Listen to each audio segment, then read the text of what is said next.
ગારિયાધાર સુખનાથ મંદિર સામે શેરી વિસ્તારમાં આવેલ એક ગોડાઉનમાં અજાણ્યા ચોરોએ ઘૂસી જઈ લાખો રૂપિયાના કલર પેઇન્ટની ડોલની ચોરી થઈ હોવાની ઘટના સામે આવી છે. શાલીમાર પેઇન્ટ્સ નામે દુકાન ધરાવતા વેપારી મુર્તુજાભાઈ હુસેનભાઈ લક્ષ્મીધર દ્વારા પોલીસમાં ફરિયાદ નોંધાવવામાં આવી છે.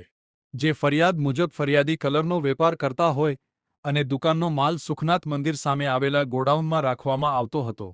તારીખ 14 ફેબ્રુઆરી 2026ના રોજ સવારે આશરે 11 વાગે ફરિયાદી ગોડાઉનમાં ગયા ત્યારે મુખ્ય દરવાજાની પાછળના બિલ્ડિંગની દરવાજાની જાળી તૂટેલી હાલતમાં જોવા મળી હતી. શંકા જતા અંદર તપાસ કરતા કલર પેઇન્ટની ડોલ ગાયબ હોવાનું જણાયું હતું, જેમાં વિવિધ અંદાજિત કિંમત ₹4,83,350ના પેઇન્ટના ડોલ ચોરી થયાનું જણાઈ આવ્યું હતું. બીજી તરફ વાયરલ સીસીટીવી વિડીયો પણ સામે આવ્યા છે. તપાસ સબ ઇન્સ્પેક્ટર મહેશભાઈ ભવાનભાઈ રાઠોડને સોંપવામાં આવી છે, જેના દ્વારા અજાણ્યા આરોપીઓની શોધખોળ શરૂ કરી છે.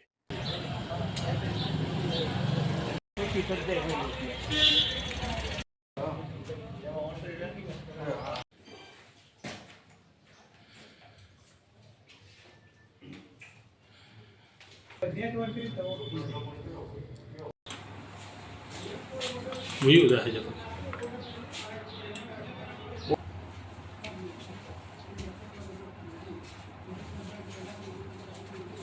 तो ये गया हाँ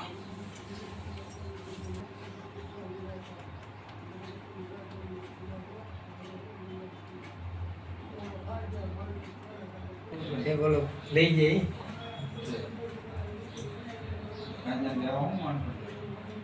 टाइम